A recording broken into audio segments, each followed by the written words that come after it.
With a 10-fight win streak to his name and a 22-1 record in mixed martial arts, nobody can deny that Islam Makhachev is very good. Ever since kickstarting his pro career as a teenager, he's been on a mission to become world champion, and he's pretty close to finally claiming that accolade. Next month at UFC 280, he'll go head-to-head with Charles Oliveira, with the UFC lightweight championship being on the line. Bronx is the de facto king of the division right now, but a whole lot of fans and pundits feel like Islam is the man who can knock him off of his perch.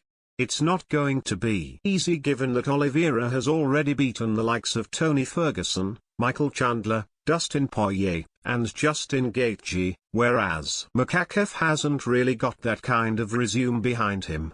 One of the names on that list, Chandler, hasn't been shy about his desire to lock horns with the Dagestani sensation at some point in the future, noting that he wants to challenge himself as much as possible during his time in the UFC. During a recent interview, the former Bellator fighter went even further by suggesting there's been some premature adulation directed towards the 30-year-old. Nothing against Islam, you say he looks great, he looks unbeatable at times, but he hasn't really fought anybody. That's really the truth.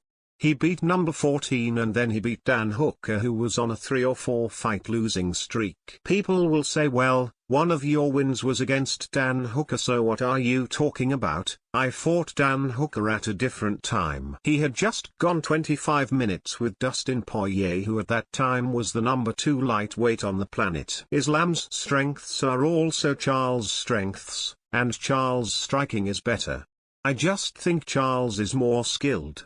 If Islam can go out there and he actually is that strong, is that dominant with position, then Charles is gonna have a long night, but I just think Charles is too slick. I'm not saying he's not that good, I'm saying we can't say he's that good yet, it's premature praise. While Makhachev has his hands full in Abu Dhabi, Michael Chandler will be busy preparing for a return to Madison Square Garden, where he will meet Dustin Poirier. The pair will settle their long-running feud at UFC 281, with the winner being tipped to get a crack at the lightweight champion next year.